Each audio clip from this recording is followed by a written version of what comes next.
네, 오늘 뉴스의 라이브 함께할 세 분 소개하겠습니다. 박상수 국민의힘 대변인, 정대진 원주 한라대 교수, 장윤미 민주당 법률위원회 부위원장 이렇게 세 분 모시겠습니다. 어서 오세요. 안녕하십니까. 러시아 푸틴 대통령에 이어 북한에서도 북한군의 전쟁 투입을 인정하는 듯한 반응 나왔습니다. 바로 여쭤보겠습니다. 정 교수님, 네. 북한군 투입 임박한 거 맞습니까?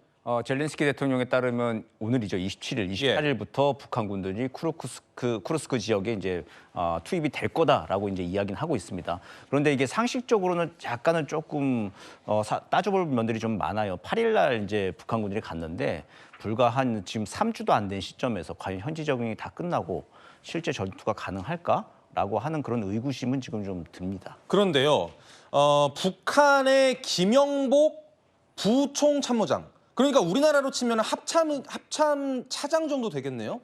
예, 뭐 군 편제가 다르긴 하지만 하여튼 굉장히 좀 높은 군에서 보면 넘버 2 이렇게 보시면 될 것 같습니다. 그런 사람이 러시아에 입국했다. 어떻게 해석해야 됩니까? 그 김용복의 이제 배경이 중요한데요. 김용복이 지금 우리 정부 당국에 따르면 지금 북한에 폭풍 군단이 가 있다고 하잖아요.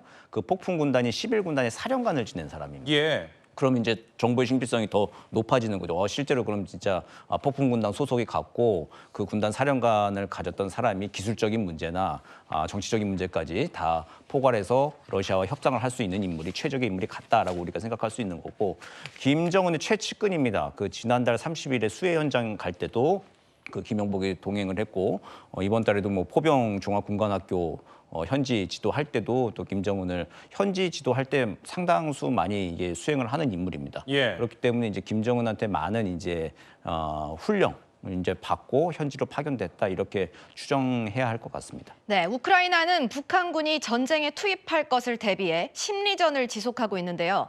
북한군의 투항을 촉구하는 영상을 올리기도 했습니다. 함께 보시겠습니다. 수용소의 전쟁 포로들은 별도의 수면 공간을 갖춘 크고 따뜻하고 밝은 방에 수용됩니다. 수용소의 전쟁 포로들은 하루 3끼의 식사를 받으며 식단에는 고기, 신선한 야채, 빵이 포함됩니다. 네, 교수님 들어보면은 투항을 하게 되면 따뜻한 밥과 음식이 있다 이런 부분을 강조하고 있는데 북한군한테 먹힐 거라고 보십니까?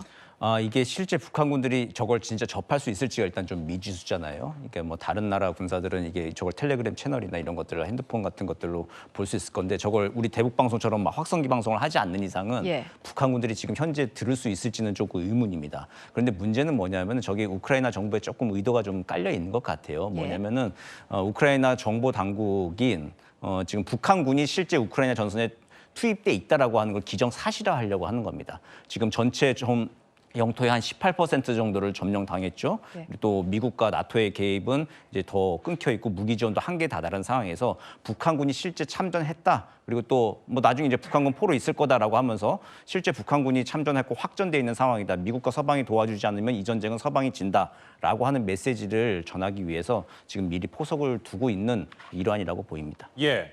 우크라이나가 북한군 투입에 대응을 철저히 하는 것 같다는 느낌을 받은 것이요. 장 변호사님, 네. 매뉴얼까지 만들었더라고요. 그렇습니다. 일단 북한군이 투입이 임박했다라는 전망이 나오니까 우크라이나 당국도 이제 발걸음이 분주해지고 있는 상황인 것 같은데요. 일단 대비해서 작성한 것으로 보이는 매뉴얼이 공개됐습니다. 이 매뉴얼을 보면 북한군을 맞닥뜨렸을 때 이를테면 투항을 요청할 때도 북한군으로, 그러니까 의사소통이 되도록 의사 전달이 돼야 되기 때문에 아주 간단한 이 한국어들, 그러니까 북한군이 인식할 수 있는 뭐 지시대로 해라, 손들어 이런 표현을 어떻게 이 용어로 이야기해야 되는지 등에 대한 매뉴얼이 담긴 문건이 공개가 됐는데 진위 여부는 아직 확인 중에 있다고 합니다. 예. 네, 북한군이 러시아 본토 격전지인 쿠르스크에 집결했다는 보도가 나왔습니다. 교수님, 23일부터 이제 집결하기 시작한 건데 그렇다면은 많으면 5천 명까지도 집결할 수 있다 이런 얘기가 나와요? 많으면 5천 명까지. 네. 예, 그렇죠. 지금 뭐 어쨌든 뭐 5천 명 혹은 뭐 10,000명 넘을 거다라는 뭐 계속 보도는 지금 나오고 있는데 일단 온 거는 기정사실인 것 같아요. 근데 이제 들어가서 무슨 역할을 할지가 가장 좀 궁금하잖아요. 예. 근데 러시아군 전술과 지금 북한군 전술이 지금 다 호환이 되어가지고 준비가 되어 있는지는 잘 모르겠습니다. 그러니까 러시아군 보병 중에 지금 하루에 뭐 1,000명 정도 사상자가 나온다라고 하는데 그게 대부분 러시아군 보병 중에 일회용 보병이라고 있거든요. 예. 일회용 보병이라고 해서 그냥 앞에 총알바지 역할을 사실은 좀 하는 거죠. 아하. 이제 그 역할을 하기 위해서 북한 군들을 뭐 1,000명, 5,000명, 10,000명까지 불렀을까? 이제 그건 조금 의구심이 좀 들긴 듭니다. 예. 그래봤자 전쟁 지속 기간으로 해봤자 최대 10,000명이 온다 해도 한 열흘 치잖아요. 네. 뭐 사람한테 이렇게 붙이긴 좀 그렇지만 이제 그러진 않았을 것 같고 이제 러시아 전술상 일회용 보병 다음에 전열 보병, 돌격 보병, 특수 보병 같은 것들이 있는데 특수 보병이 이제 가장 적의 중심에 침투를 해서 후방 교란, 요인 암살 같은 역할을 하는 건데 11군단 폭풍 군단이 만약 가 있는 게 맞다면 그 역할을 하는 군단이에요 원래. 그래서 그 특수 보병으로 역할을 한다라고 봤을 때 근데 이제 그럼 러시아군과 별도의 편제해서 특수 보병으로 혼자 그럼 중심에 들어간다. 그렇다 하더라도 이거 러시아군하고 이게 전체 전술이 맞아야 되거든요. 이게 지금 완전히 지금 합치가 됐을까? 동기화가 됐을까? 이 점에서는 조금 신중하게 봐야 될 것 같습니다. 아까 그 쿠르스크 지역 지도를 다시 한번 좀 띄워봐 주시죠. 저 지역을 보면 우크라이나와 러시아가 굉장히 붙어 있는 접경 지역입니다. 그리고 러시아가 점령한 탈환한 지역도 있고요. 우크라이나가 점령한 지역도 보입니다. 교수님, 쿠르스크 지역 어떤 장소인가요?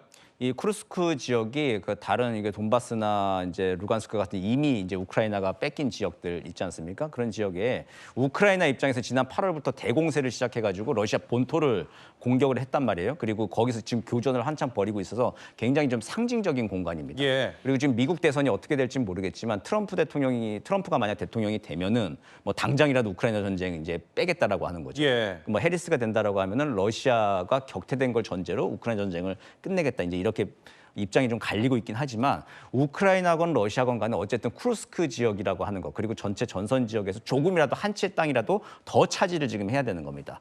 다음 미국 대통령이 어떤 식으로 나오든 간에 조금 더 유리한 협상의 고지에서 정전 협상이든 아니면 종전이든 이제 끝내야 되는 거기 때문에 그걸 놓고 지금 러시아와 우크라이나가 한치도 양보할 수 없는 곳이 바로 저 쿠르스크 지역입니다. 알겠습니다.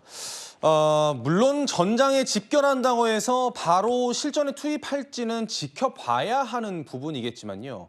우크라이나의 대통령 젤렌스키 대통령이 27일에서 28일 사이에 북한군이 투입될 걸로 보고를 받았다 이렇게 이야기를 했습니다. 박 대변인님, 우크라이나의 군 통수권자가 저렇게 이야기를 했습니다. 이르면 오늘 밤이 될 수도 있는 거 아니에요? 우리 시간으로?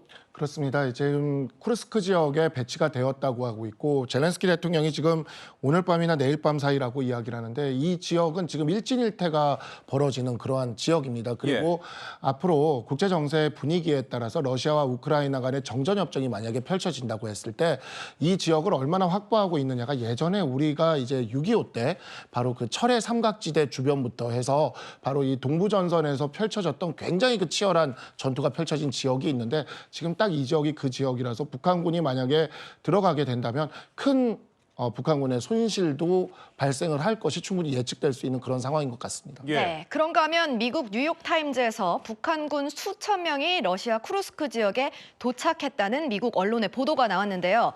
우크라이나 정보당국은 러시아군의 감청 자료도 공개했습니다. 먼저 듣고 이야기 이어가겠습니다.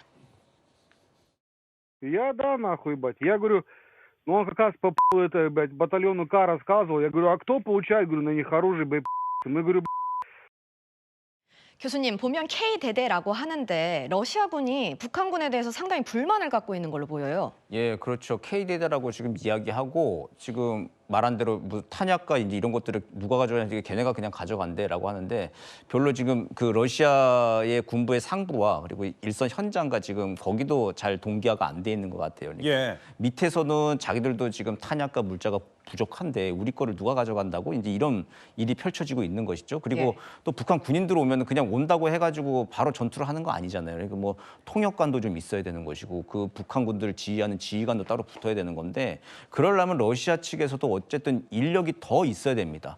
근데 그 인력은 누가 대주는 거야? 그거 어떻게 해야 돼? 뭐 잠자리? 먹을 거 어떻게 할 거야? 라고 하는 문제들, 일선에서의 문제들 있죠. 이런 거에서 지금 불협화음이 충분히 좀 있을 수 있는 거고 거기에 대해서 아마 지금 우크라이나 정보당국은 감청했다라고 하는 건데 어쩌면 근데 이게 맞을 수도 있지만 우크라이나 정보당국의 고도의 심리전일 수도 있는 아하. 것이죠. 예, 그런 모든 가능성은 지금 열려 있다 이렇게 봐야 됩니다. 이 역시도 심리전일 수 있지만 이 감청 자료만 봤을 때는 러시아 군인들의 불만 사항이 있는 걸로 보입니다. 우리 박 대변인님도 장교 출신이신데 군 지휘부와 일선의 병사들 간에 좀 이견이 달라 보인다 이런 분석이거든요. 충분히 그럴 수가 있고 그다음에 이제 러시아군 같은 경우에 그 이미 뭐 많은 영상들이나 이런 데서 물론 이제 러시아가 되게 다인종 국가고 그러한 제국의 형태를 가지고 있기는 하지만 약간의 그런 민족적 갈등 같은 게 러시아군 안에 분명히 존재를 합니다. 근데 그러한 과정에서 그 내부 안에서도 그런 갈등이 존재하는데 밖에서 이제 온 북한군이 또 이제 러시아의 군수물자나 병참 기지 등을 이렇게 활용하는 것에 대해서 자국군 우선주의가 좀 이렇게 나타날 그러한 여지가 현장에서는 전선에서는 분명히 발생할 수 있다고 생각을 합니다. 예. 네. 자, 제3차 세계대전 발발 가능성까지 언급이 되고 있습니다. 하지만 과거와는 전쟁 양상이 굉장히 다른데요. 교수님, 이게 SNS를 통해서 상당히 영상들이 많이 배포가 되고 그 사이에 가짜 영상도 있어서 좀 논란이 되고 있는 것 같은데 어떻게 보고 계세요? 예, 딥페이크 기술이 굉장히 많이 지금 발달해 있잖아요. 그렇기 때문에 뭐가 뭔지 이제 진짜인지 가짜인지 헷갈릴 때가 참 많습니다. 예. 그렇기 때문에 이 심리전을 펼치기는 굉장히 좀 좋은 환경이 좀 펼쳐지고 있는 것이죠. 그런데 이제 이 심리전이 펼쳐지고 있긴 하지만 이걸 보고 근데 전장에서 실제 이게 개별 군인들이 각자의 이제 핸드폰을 들고 이제 그걸 봐야 심리전에 직접 영향이 있는 것이잖아요. 이제 러시아군 같은 경우에는 이제 뭐 핸드폰을 일부 사용하고 있는 경우들이 있지만 북한군들 같은 경우에는 아마 없을 거란 말이에요. 그랬을 때 이게 북한군을 직접 향한 심리전에 영향이 있을까라고 하는 일단 의구심이 들고요. 예. 그렇기 때문에 이게 아마 이 우크라이나의 그 대서방 메시지용으로 지금 현재 조금 더 강하게 사용이 되고 있는 것 같고 거기 부수적인 효과로 이제 러시아에 대해서 이제 심리적 압박을 하는 부수적인 효과로 사용이 되고 있다 이렇게 보입니다. 알겠습니다.